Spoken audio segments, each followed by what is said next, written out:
seandainya kisah itu memang kita bangun, dia tidak pernah terkubur, dia akan bisa selalu bangkit. Wow, aku follow gosip ya? Iya, karena saya sekarang lagi belajar tentang bagaimana sebenarnya pasangan with ourselves and make doa, karena katanya doa itu.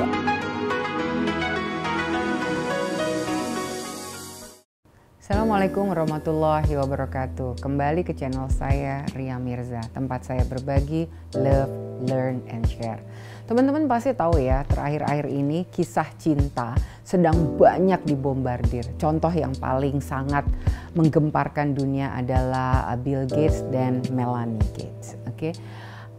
Atau banyak lagi kisah seperti misalnya, wah, gosip rumah tangga itu tetap hits ya, seperti Kate dengan calon queennya kita tuh, siapa tuh, William. Atau yang akhir-akhir ini bahkan kisah cinta belated almarhum UJ dengan istri-istrinya. Wow, aku follow gosip ya? Iya, karena saya sekarang lagi belajar tentang bagaimana sebenarnya pasangan atau hidup berumah tangga yang benar-benar kedua belah pihak bisa bahagia. Bahagia dalam pengertian bukan seperti kisah-kisah Cinderella zaman dulu atau kisah-kisah di mana wow, sepertinya berbunga-bunga all the time. Tetapi gimana ya dua manusia yang berbeda kemudian bisa jalanin hidupnya, kemudian tumbuh bersama. Yeay. Yang menarik dari kisah ini semua adalah ilmu personal branding. Baru tersadar kita, even pada kisahnya Ustadz UJ misalnya, beliau sudah almarhum. Ternyata kisah cintanya saat ini masih tetap jadi topik bahasan. So, apapun yang kita lakukan hari ini di masa hidup, kita jangan pernah berpikir bahwa itu akan berhenti setelah kita tiada. Keren ya brand, kalau seandainya kisah itu memang kita bangun untuk kemudian bisa bawa manfaat, maka dia akan mengalirkan kebaikan, mengalirkan satu rahmat yang mungkin masih bisa jadi matahari sekalipun kita sudah tak ada lagi. Pesan saya sih untuk mereka yang hobi share, termasuk nasihat buat diri saya, kita mesti pikirin benar.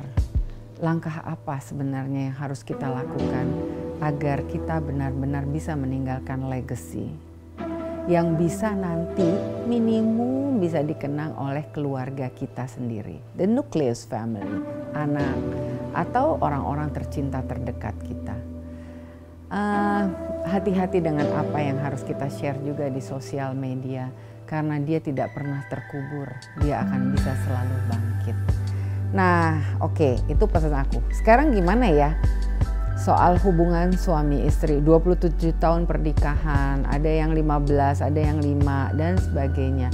Gimana sih ya caranya kita bisa terus menjaga hubungan sehingga kita bisa harmoni? Di episode sebelumnya saya sudah sampaikan kuncinya cuma satu ya. Kita memperbaiki diri. So buat sahabat semua yang masih terus bilang bahwa dia harus berubah, yuk mulai mikir apa yang bisa bikin saya berubah sehingga dia bisa jauh lebih menerima saya dan mencintai saya. Sebaliknya, kalau ada yang bilang sama saya, dan ini udah sering ya, Mbak, kalau kitanya berubah terus dan pasangan hidup kita tidak berubah kan nggak mungkin dong. Di mana-mana it takes two to tango, kan gitu ya. Nggak lah, capek dong kita. That's so true. Tapi at least we can start with ourselves and make doa, karena katanya doa itu adalah senjatanya orang beriman, and make doa. And who actually control the heart? It's Allah subhanahu wa ta'ala, Tuhan yang Maha Esa.